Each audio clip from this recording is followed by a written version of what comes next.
Welcome. അപ്പൊ ഇന്നത്തെ ക്ലാസ്സിലേക്ക് പോകുന്നതിന് മുമ്പ് ഞാനൊരു ചോദ്യം ചോദിക്കട്ടെ. കീം 2019 എത്ര കുട്ടികൾ രജിസ്റ്റർ ചെയ്തു എന്ന് നിങ്ങൾക്കറിയോ? 90,233. മലയാളത്തിൽ 90,233 കുട്ടികൾ രജിസ്റ്റർ ചെയ്തു. രസകരമായ കാര്യം, ഇതിൽ എത്ര പേര് കോളേജ് അഡ്മിഷന് എലിജിബിൾ ആയി എന്നതാണ്. വെറും 58,250 പേര്. എഴുതിയതിന്റെ ഓൾമോസ്റ്റ് ഹാഫ്. അപ്പൊ ഇതാണ്. ഇനി 2020 വന്നാൽ 1,10,000 കുട്ടികൾ അപ്ലൈ ചെയ്തു. അവിടെ എലിജിബിൾ ആയത് വെറും 56,000 സംതിങ് കുട്ടികളാണ്. അപ്പൊ ഇതിൽ നിന്ന് മനസ്സിലാക്കേണ്ടത്, കീം എന്ന് പറയുന്ന എക്സാമിൽ കോളേജ് അഡ്മിഷന് എലിജിബിൾ ആവുക എന്നത് തന്നെ വളരെ വലിയ ഒരു കാര്യമാണ്.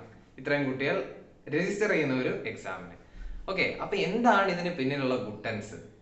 അത് വേറൊന്നുമല്ല, പ്രിപ്പറേഷനാണ്. ചെറുതായിട്ട് നമ്മുടെ കേരളത്തിലെ എക്സാംസിനെ ഒക്കെ നമ്മൾ കമ്പയർ ചെയ്ത് നോക്കുകയാണെങ്കിൽ ആൾക്കാരുടെ പ്രിപ്പയർ ചെയ്യാനുള്ള മെന്റാലിറ്റി വളരെ കുറവാണ്. ആര് പ്രിപ്പയർ ചെയ്യുന്നോ അവൻ ജയിക്കുന്നു, ആര് വെറുതെ ഇരിക്കുന്നോ അവൻ തോറ്റുകൊണ്ടേ ഇരിക്കുന്നു. ഇതാണ് ഇവിടെ വർഷങ്ങളായിട്ട് നടന്നുകൊണ്ടിരിക്കുന്നത്. ഓക്കെ, അപ്പോ എനിക്കറിയാം നിങ്ങൾ ഈ വീഡിയോ സെർച്ച് ചെയ്ത് കാണണമെങ്കിൽ you are on the right path. നിങ്ങൾ പ്രിപ്പയർ ചെയ്തുകൊണ്ടിരിക്കുകയാണ്. അപ്പോൾ നിങ്ങളുടെ കോമ്പറ്റീഷൻ ആക്ച്വലി രജിസ്റ്റർ ചെയ്യുന്ന ഈ 1,10,000 പേരോടല്ല. പ്രിപ്പയർ ചെയ്യുന്ന ആൾക്കാർ അത് ഏകദേശം ഒരു 15,000 to 20,000 ആൾക്കാരെ ഉണ്ടാവുകയുള്ളൂ. ചെറുതായിട്ടെങ്കിലും ഒന്ന് നോക്കിയിട്ട് വരുന്നത്. ടോപ്പ് ആൾക്കാരെ കുറിച്ച് ഞാൻ പറയുന്നില്ല. ടോപ്പ് ഒരു 1,000 ഓർ ടോപ്പ് ഒരു 500 എന്ന് പറയുന്നത് dedicated 2 years or 3 years dedicated ആയിട്ട് പഠിച്ചിട്ടാണ് അവർ ആ റാങ്കിലേക്ക് എത്തുന്നത്. ഞാൻ സംസാരിക്കുന്നത് അതിന് ശേഷം വരുന്ന ആൾക്കാരാണ്. ഒരു 1,000 to ഒരു 9,000, 10,000 ആ റേഞ്ചിൽ റാങ്ക് കിട്ടുന്നവർ എന്ന് പറഞ്ഞാൽ ഈ ലാസ്റ്റ് സമയത്ത് സമയം കളയാതെ പ്രിപ്പയർ ചെയ്യുന്നവരാണ്. ഇതൊക്കെ ഞാൻ ഈ വീഡിയോയിൽ പറയാൻ കാര്യം, ഇന്ന് നമ്മൾ ഡിസ്കസ് ചെയ്യാൻ പോകുന്ന ടോപ്പിക് എന്ന് പറഞ്ഞാൽ വളരെ ഇമ്പോർട്ടൻ്റ് ആയിട്ടുള്ള ടോപ്പിക്കാണ്. 2020 11 ചോദ്യമാണ് ഈ ഒരു പാർട്ടിയിൽ നിന്ന് വന്നിരിക്കുന്നത്. Modern physics. മോഡേൺ ഫിസിക്സ് എന്ന് പറയുന്ന ഏകദേശം 4 ചാപ്റ്റേഴ്സിനെ ഒരുമിച്ചാക്കി എടുത്ത് പറയുന്നതാണ് ഈ മോഡേൺ ഫിസിക്സ് എന്ന്.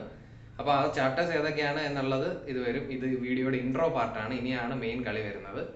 അപ്പോൾ എനിക്ക് പറയാനുള്ളത് ഇത്രയാണ്. ഇന്നത്തെ വീഡിയോ വളരെ ഇമ്പോർട്ടൻ്റ് ആണ്. Modern physics is so important that ഒരു 40 മാർക്ക് മിനിമം സ്കോർ ചെയ്യാൻ പറ്റുന്ന ഒരു ഏരിയയാണ്. അപ്പോൾ അത്രയും പറഞ്ഞുകൊണ്ട് ഇന്നത്തെ വീഡിയോയിലേക്ക് നമുക്ക് കടക്കാം. Let's go and let's welcome modern physics. Modern physics എന്താണ്? Modern physics branch of physics which was developed on or after early 20th century. Okay, English നമുക്ക് അത്ര സെറ്റ് ആവുന്നില്ല. അപ്പൊ 20ാം നൂറ്റാണ്ടിന്റെ തുടക്കം മുതൽ ഇങ്ങോട്ടേക്ക് ഫോം ചെയ്ത് വന്ന ഒരു ഫിസിക്സിന്റെ കോൺസെപ്റ്റോ ഫിസിക്സിന്റെ ബ്രാഞ്ചോ എന്ന് എന്ത് വേണമെങ്കിലും നമുക്ക് പറയാം. ഇതാണ് മോഡേൺ ഫിസിക്സ് എന്ന് പറയുന്നത്. അപ്പോൾ നമുക്ക് പഠിക്കാനുള്ള കീമിന് വരുന്ന മോഡേൺ ഫിസിക്സിലെ പോർഷൻസ് എന്ന് പറയുന്നത് ഫോട്ടോ ഇലക്ട്രിക് എഫക്റ്റ്. ഓക്കെ, അതിനകത്ത് മെയിനായിട്ട് വരുന്നത് ഒരു ലൈറ്റ് വന്ന് പാർട്ടിക്കിളിനെ ഇളക്കുന്നു, പാർട്ടിക്കിൾ പോകുന്നു, ഇലക്ട്രോൺ പോകുന്നു. അപ്പോൾ ആ equation H nu equal to H nu naught plus kinetic energy എന്ന് പറയുന്ന ആ ഇക്വേഷൻ. പിന്നെ വരുന്നത് മാറ്റർ വേവ്സിൽ ഡി ബ്രോഗ്ലി വേവ് ലെങ്തിന്റെ equations, lambda equal to H/P. Okay, പിന്നെ വരുന്നത് ആറ്റംസ്. അതിനുശേഷം ന്യൂക്ലിയർ ഫിസിക്സിൽ ന്യൂക്ലിയർ ഫോഴ്സസ്, അത് വളരെ ഇമ്പോർട്ടൻ്റ് ആണ്. 2019 2 ചോദ്യമാണ് വന്നിട്ടുള്ളത് അതിൽ നിന്ന്. പിന്നെ റേഡിയോ ആക്ടിവിറ്റി, ഹാഫ് ലൈഫ്. ഇതാണ് റേഡിയോ ആക്ടിവിറ്റിയിൽ ഏറ്റവും ഇമ്പോർട്ടൻ്റ് ആയിട്ടുള്ളത്, ഹാഫ് ലൈഫ് ആണ്. പിന്നെ വരുന്നത് ആൽഫ പാർട്ടിക്കിൾ, ബീറ്റ പാർട്ടിക്കിൾ, ആ ഒരു പോർഷൻ ഉറപ്പായിട്ട് നോക്കാം.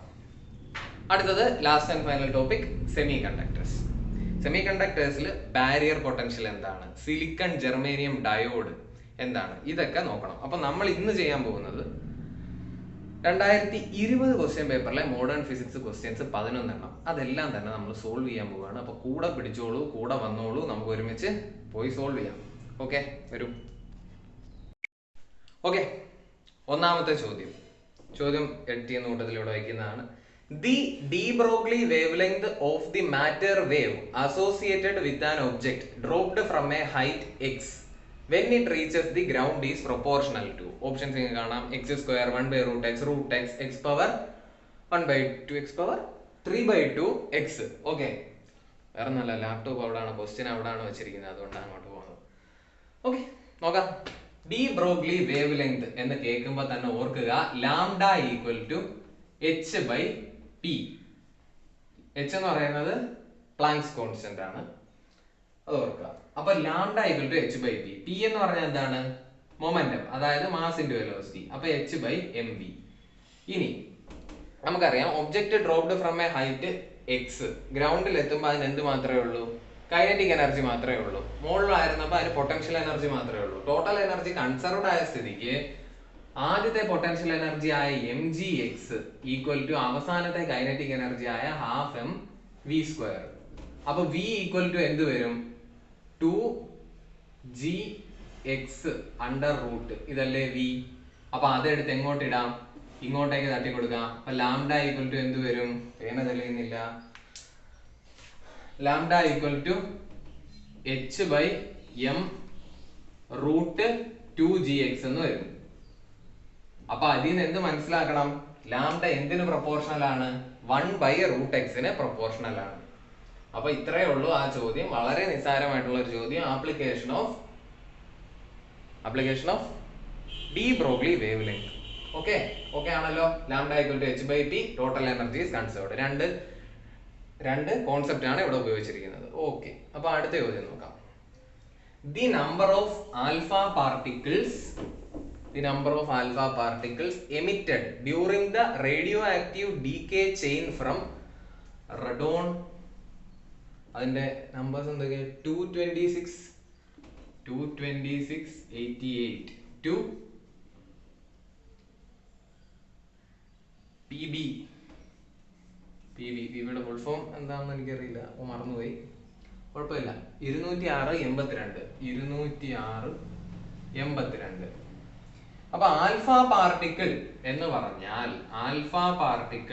പറഞ്ഞാൽ അതൊരു ഹീലിയം പാർട്ടിക്കിൾ ആണ്, ഹീലിയം ആറ്റമാണ്. Mass 4, charge +2. Okay, mass number 4, charge +2. അങ്ങനെയാണെങ്കിൽ 26ൽ നിന്ന് 206ലേക്ക് പോകാൻ എത്ര മാസ് മാറണം? 20 മാസ് മാറണം അല്ലെ? ഒരു ആൽഫ പാർട്ടിക്കിൾ 4 ആണ്. 20 മാസ് എന്ന് പറഞ്ഞാല് 5 ആൽഫ പാർട്ടിക്കിൾ വിട്ടുപോയാൽ മാത്രമേ എന്ത് സംഭവിക്കൂ? ഈ 20 എന്നുള്ള ജമ്പ് അവിടെ വരുള്ളൂ. ഇനി 5 എണ്ണം മാറിക്കഴിഞ്ഞാൽ ഈ ചാർജ് എന്താവും? 88 എന്നുള്ളത് 78 ആയിട്ട് മാറും. അതെങ്ങനെ 82 ആയി? അതിന് കുറച്ച് ബീറ്റ പാർട്ടിക്കിൾസ് വന്നെന്ന് വിചാരിച്ചാലും മതി. ഓക്കെ, അപ്പൊ അതാണ് അതിന് പിന്നിലെ കളി. അപ്പൊ അടുത്ത ക്വസ്റ്റ്യൻ നോക്കാം. ഓക്കെ, അപ്പൊ 2 ക്വസ്റ്റ്യൻ ആയി. അടുത്ത ക്വസ്റ്റ്യൻ വളരെ ഇമ്പോർട്ടന്റ് ആയിട്ടുള്ള ഒരു ടോപ്പിക് ആണ്. Hydrogen series, Lyman, Balmer, passion, അങ്ങനെ പോകുന്ന ഒരു സീരീസ് ആണ്. ആ ടോപ്പിക് ഉറപ്പായിട്ട് നോക്കുക. അതിൽ നിന്നുള്ളൊരു ചോദ്യമാണ് വരുന്നത്. Shortest wave length of passion series in hydrogen spectrum is 8182 angstrom. ഈ ക്വസ്റ്റ്യൻ ആക്ച്വലി ഒരു തെറ്റായ ക്വസ്റ്റ്യൻ ആണ്. കാരണം ആ 8182 എന്നുള്ളത് കറക്റ്റ് വാല്യൂ അല്ല, എക്സ്പെരിമെന്റൽ വാല്യൂ അല്ല. അവർ തന്ന സ്ഥിതിക്ക് അത് വെച്ചാണ് നമ്മൾ ചെയ്യാൻ പോകുന്നത്. അപ്പോൾ shortest wave length is 8182. The first member of passion series is nearly എത്ര എന്നാണ് ചോദ്യം. നമുക്കറിയാം 1 by lambda equal to r into 1 by 3 square minus 1 by n square. ഇതാണ് പാഷൻ സീരീസിന്റെ ഇക്വേഷൻ എന്ന് പറയുന്നത്. ഓക്കെ, അപ്പൊ ഇവിടെ ഷോർട്ടസ്റ്റ് വേവ് ലെങ്ത് ചോദിക്കുമ്പോൾ നമ്മൾ എന്നിനെ എന്ത് ഇട്ട് കൊടുക്കും? ഇൻഫിനിറ്റി ഇട്ട് കൊടുക്കും അല്ലേ? ഇൻഫിനിറ്റി ഇട്ട് കൊടുക്കുമ്പോൾ ലാംഡയുടെ വാല്യൂ വരെ തന്നിരിക്കുന്നത് 8182. അപ്പൊ 1 by 8182 equal to Rydberg constant into 1 by infinity 0 ആണ് ബൈ 9. അപ്പൊ r ഈക്വൽ ടു എന്തെന്ന് കിട്ടി? 9 by 8182. നമുക്ക് വേണ്ടത് ലാംഡ ഓഫ് ഫസ്റ്റ് മെമ്പർ ആണ്. ഫസ്റ്റ് മെമ്പർ ആവുമ്പോൾ എന്നിന്റെ വാല്യൂ 4 വരും. അപ്പോ 1 by lambda ഈക്വൽ ടു ആറിന്റെ സ്ഥാനത്ത് 9/8182 ഇൻറ്റു 1/3² മൈനസ് 1/4², അതായത് 1/9 മൈനസ് 1/16, 16 മൈനസ് 9 അതായത് 7 ഡിവൈഡഡ് ബൈ ഇവിടെ 16 ഇൻറ്റു 9, അപ്പൊ ഈ 9 വെട്ടാം, ഇവിടെ ഒരു 16. അപ്പൊ ഇതാണ് 1/λ. അപ്പൊ ലാംഡ എന്ത് ചെയ്താൽ മതി? ലാംഡ ആവുമ്പോ 16 ഇൻറ്റു 8182 ഡിവൈഡഡ് ബൈ 7. കാൽക്കുലേറ്റ് ചെയ്യണോ? വേണ്ട. കാരണം എന്താ? 7 16 വെട്ടിയാൽ ഏകദേശം 2 പോയിന്റ് സംതിങ് വരും. 2 ഇൻറ്റു 8182, 16 വെച്ച് തുടങ്ങുന്ന ഓപ്ഷൻ ഏതാ നോക്കിയാൽ ആൻസർ ആയി. 16 വെച്ച് തുടങ്ങുന്ന ഒരു ഓപ്ഷൻ നമുക്കുണ്ട്, അത് മാർക്ക് ചെയ്യുക. പക്ഷെ ഇവിടെ ശരിക്കും 8182 എന്നായിരുന്നില്ല തരേണ്ടത്, 82 സംതിങ് ആയിരുന്നു. അങ്ങനെ ആവുമ്പോ ആൻസർ 18,700 ആൻസർ വന്നേനെ. അപ്പൊ ഇവര് തന്ന സ്ഥിതിക്ക് ആൻസർ ആയിട്ട് വരുന്നത് ആ 16 വെച്ച് തുടങ്ങുന്ന ഓപ്ഷൻ ആണ്. ഓക്കെ, അപ്പൊ അടുത്ത ക്വസ്റ്റ്യനിലേക്ക് പോവാം. അപ്പോ Lyman, Balmer, passion, bracket, P fund, ഈ ഭാഗം അതായത് ഹൈഡ്രജൻ സ്പെക്ട്രം സീരീസ്, ഇത് നന്നായിട്ട് നോക്കിയിട്ട് പോവുക. ക്വസ്റ്റ്യൻ വന്നിട്ടുള്ളതുകൊണ്ടാണ് പറയുന്നത്. അടുത്ത ചോദ്യം ന്യൂക്ലിയൈ എന്നുള്ള ചോദ്യമാണ്. Then a nucleus initially at rest breaks up into two nuclear fragments such that their radii are in the ratio 2:1. Then their velocities will be in the ratio. നല്ലൊരു ചോദ്യം. നമുക്കറിയാം ഇനീഷ്യലി അത് വെറുതെ ഇരിക്കുകയാണ്, ഒരു മൊമെന്റമോ കാര്യങ്ങളോ ഒന്നും തന്നെ ഇല്ല. അങ്ങനെ ആകുമ്പോൾ ഫൈനൽ മൊമെന്റവും എന്ത് തന്നെ ആയിരിക്കണം? 0 ആയിരിക്കണം. അതായത് രണ്ട് ഓപ്പോസിറ്റ് ഡയറക്ഷൻസിലേക്ക് പോകണം. അപ്പൊ ഫസ്റ്റ് ഫസ്റ്റ് ഫ്രാഗ്മെന്റിന്റെ മാസ് m1 ആണ്, അതിന്റെ വെലോസിറ്റി v1 ആണെങ്കിൽ m1 v1 equal to m2 v2. Second ഫ്രാഗ്മെന്റിന്റെ മാസ് m2, അതിന്റെ വെലോസിറ്റി v2 ആയിരിക്കണം. ഇനി എന്താണ് ഈ m1ഉം എന്താണ് ഈ m2ഉം?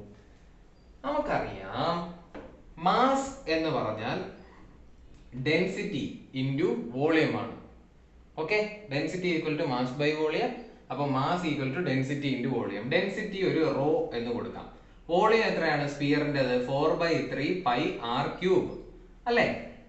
അപ്പൊ m1 എന്ന് പറയുന്നത് റോ ഇൻറ്റു 4/3 പൈ r1³ ആണ്.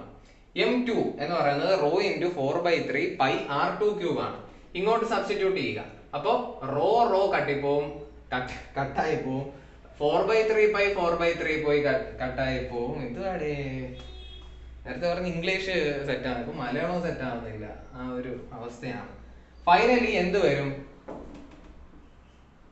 പേന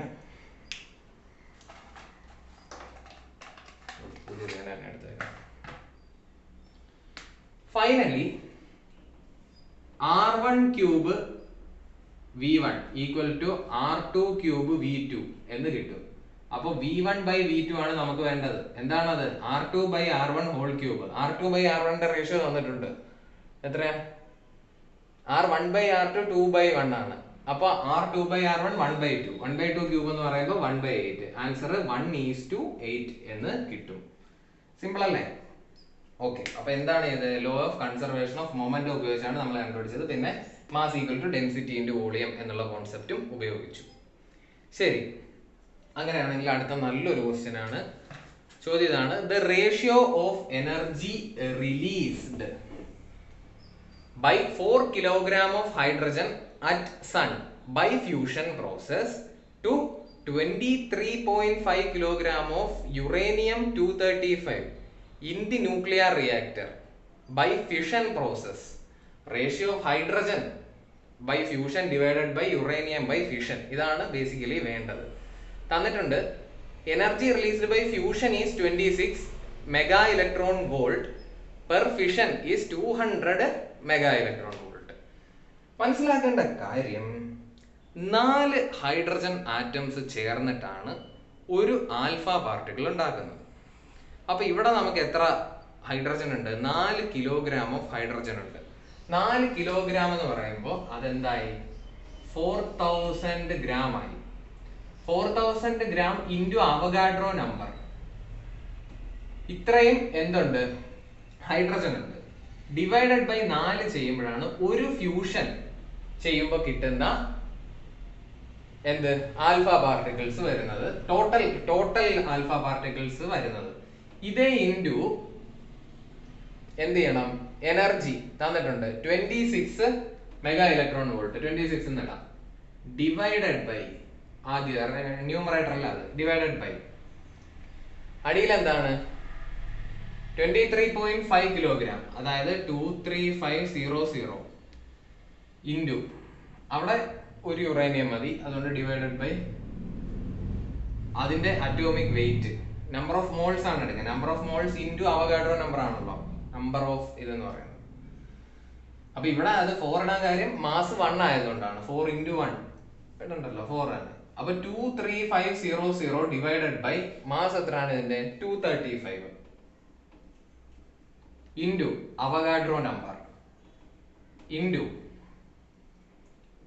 200 മെഗാ ഇലക്ട്രോൺ വോൾട്ട്. ആക്ച്വലി നിങ്ങൾക്ക് ഈ കോൺസെപ്റ്റ് ഇപ്പൊ അറിഞ്ഞുകൂടെങ്കിൽ കൂടി 4 ഹൈഡ്രജൻ ആറ്റം വെച്ചിട്ടാണ് നമ്മൾ ആൽഫ പാർട്ടിക്കിൾ ഉണ്ടാക്കുന്നത് എന്നറിയുക. അപ്പൊ 4000/4 × 1. ഇവിടെ total mass divided by mass of 1 atom 235, കാരണം ഇവിടെ ഒരു യുറേനിയം മതി എന്ത് നടക്കാൻ, ഫിഷൻ നടക്കാൻ ഒരു യുറേനിയം മതി. ഇനി ഇൻറ്റു അവഗാഡ്രോ നമ്പർ ഇവിടെ രണ്ട് സ്ഥലത്ത് മൾട്ടിപ്ലൈ ചെയ്തിട്ടില്ലെങ്കിലും കുഴപ്പമില്ല, കാര്യം എന്താ വെട്ടിപ്പൊക്കോളും. അപ്പൊ വെട്ടുക. അപ്പൊ എന്തായി ഫൈനലി 1000 × 26 ഡിവൈഡഡ് ബൈ 100 × 200. അപ്പൊ 1 0 3 ഓക്കെ. ഫൈനലി 26/20 അല്ലെങ്കിൽ 13/10 എന്ന് കിട്ടി. ഇങ്ങനെയാണ് ഇത് സോൾവ് ചെയ്യേണ്ടത്. അപ്പൊ ഇവിടെ ആകെ നമ്മൾ അറിഞ്ഞിരിക്കേണ്ട കോൺസെപ്റ്റ് 4 ഹൈഡ്രജൻ ആറ്റംസ് ഫ്യൂസ് ചെയ്താണ് ഫ്യൂഷൻ നടക്കുന്നത്. നമ്പർ ഓഫ് മോൾസ് എടുക്കുക ഇൻറ്റു എന്ത് ചെയ്യുക, ഒരു ഫ്യൂഷൻ നടക്കുന്ന energy 26 mega electron volt. Mega ഇടാത്തത് മുകളിലും താഴെ മെഗാ വരും, വെട്ടിപ്പൊക്കോളും, അതുകൊണ്ടാണ്. സിമിലർലി താഴെ. അപ്പൊ ഇങ്ങനെ ചെയ്താൽ നമുക്ക് ആൻസറിലേക്ക് എത്താം. ഓക്കെ, അപ്പൊ ഇതാണ് റേഷ്യോ 13:10. അടുത്ത ചോദ്യത്തിലേക്ക് പോകാം. ഈ ക്വസ്റ്റ്യൻ പേപ്പറിൽ എനിക്ക് പേഴ്സണലി ഏറ്റവും ഇഷ്ടപ്പെട്ട ഒരു ക്വസ്റ്റ്യൻ ആണ് അടുത്തത്. If the germanium diode in the circuit is reverse biased, the current through 2 kilo ohm resistor ന് എന്ത് സംഭവിക്കും? ഇതാണ് ചോദ്യം. ഓക്കെ, അപ്പൊ മനസ്സിലാക്കേണ്ട കാര്യം, ജെർമേനിയത്തിന്റെ പൊട്ടൻഷ്യൽ ബാരിയർ എന്ന് പറയുന്നത് 0.3 വോൾട്ട് ആണ്. സിലിക്കണിന്റെ പൊട്ടൻഷ്യൽ ബാരിയർ എന്ന് പറയുന്നത് 0.7 വോൾട്ടും. ആദ്യം ഇവരിങ്ങനെയാണ് ഈ തന്നിരിക്കുന്ന ഫിഗറിലേതുപോലെയാണ് കണക്ട് ചെയ്തിരുന്നത്. അപ്പൊ വരുന്ന കറണ്ട് എന്ത് നോക്കും, ഏറ്റവും ചെറിയ പൊട്ടൻഷ്യൽ ബാരിയർ എവിടെയാണുള്ളത് എന്ന് നോക്കും. നോക്കുമ്പോ ജെർമേനിയത്തിന് 0.3 വോൾട്ട് ബാരിയറേ ഉള്ളൂ, സിലിക്കണിന് 0.7 ഉണ്ട്. അപ്പൊ അവൻ എന്ത് ചെയ്യും, ജെർമേനിയത്തിന്റെ പാത്തിലൂടെ പോകും, കാരണം ചെറിയ പൊട്ടൻഷ്യൽ ബാരിയർ ആണ്. സിലിക്കണിനെ കംപ്ലീറ്റ്ലി നെഗ്ലക്ട് ചെയ്യും. എപ്പോ, റിവേഴ്സ് ബയാസ് ചെയ്യുന്നതിന് മുൻപ്. അങ്ങനെയാണെങ്കിൽ 0.3 വോൾട്ട് ഇവിടെ ഡ്രോപ്പ് ആവും.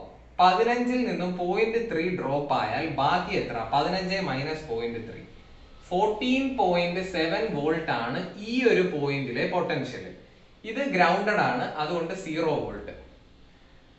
ഗ്രൗണ്ടഡ് എന്ന് നമുക്ക് വിചാരിക്കാം. Okay, reference volt. അപ്പൊ 14.7 ഡിവൈഡഡ് ബൈ 2 കിലോ ഓം. ഇതാണ് ആദ്യത്തെ കറണ്ട്. ഇനീഷ്യൽ കേസിൽ I1 എന്നിടാം. ഇനി I2 എന്താണ്, ജെർമേനിയം നമ്മൾ റിവേഴ്സ് ബയാസ് ചെയ്തു എന്ന് വിചാരിക്കാം. റിവേഴ്സ് ബയാസ് ചെയ്താൽ അതിലൂടെ കറണ്ട് പോവൂല. ഓക്കെ, ഓർക്കുക, റിവേഴ്സ് ബയാസ് ചെയ്താൽ കറണ്ട് പോവൂല അതിലൂടെ. അപ്പൊ ഇതിനെ കംപ്ലീറ്റ്ലി നമുക്ക് നെഗ്ലക്ട് ചെയ്യാം. ഇപ്പൊ ആര് മാത്രമേ ഉള്ളൂ, സിലിക്കൺ മാത്രമേ ഉള്ളൂ. സിലിക്കൺ സെറിന്റേത് 0.7 ആണെന്ന് നമുക്കറിയാം. 15 - 0.7 14.3. അപ്പൊ ഇപ്പൊ എത്രയായി, 14.3 ആണ് റെസിസ്റ്ററിന് എക്രോസ് ഉള്ള potential divided by resistance. I = V/K ആണല്ലോ, V/R ആണല്ലോ. ഓംസ് ലോ എല്ലാവർക്കും അറിയാലോ, I = V/R എന്നുള്ളത്.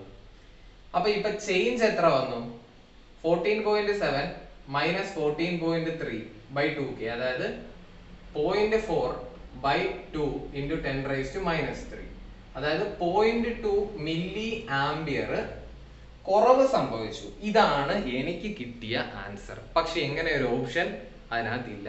Increased by 0.2 milli ampere answer ഉണ്ട്, പക്ഷെ ഡിക്രീസ് ബൈ 0.2 മില്ലി ആംപിയർ അതിലില്ല.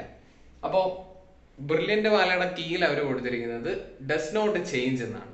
നിങ്ങളുടെ അഭിപ്രായം ഉറപ്പായിട്ടും കമന്റ് ബോക്സിൽ ഇടുക, നമുക്ക് ഡിസ്കസ് ചെയ്യാവുന്ന ഒരു ടോപ്പിക്കാണ്. ഓക്കെ, എന്റെ ആൻസർ എന്ന് പറയുന്നത് 0.2 മില്ലി ആംപിയർ ഡിക്രീസ് ചെയ്തു. ഇതാണ്. അടുത്ത ചോദ്യത്തിലേക്ക് പോവാം.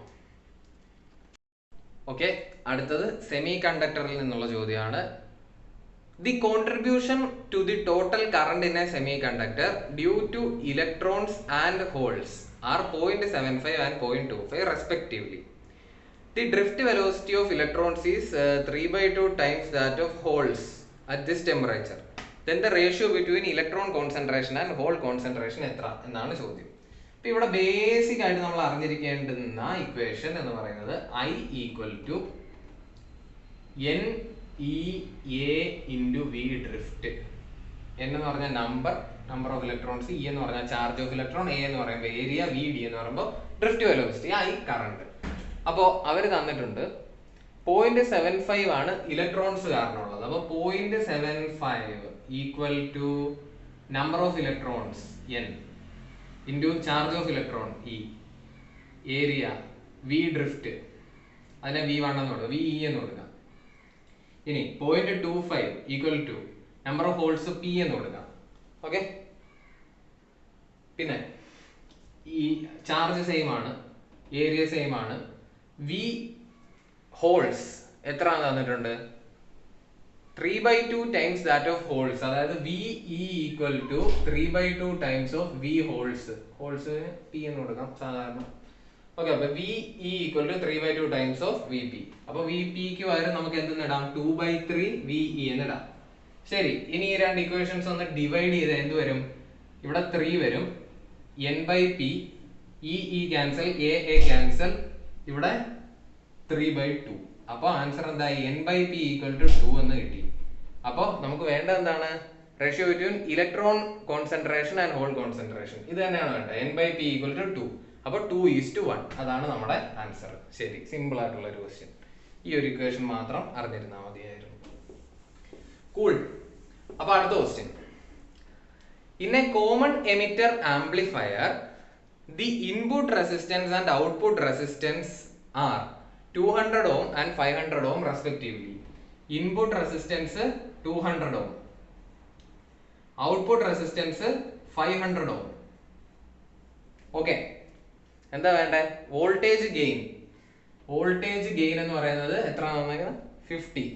Then the power gain. Power gain ആണ് വേണ്ടത്. പവർ ഗെയിൻ എന്ന് പറയുമ്പോൾ P out by P in.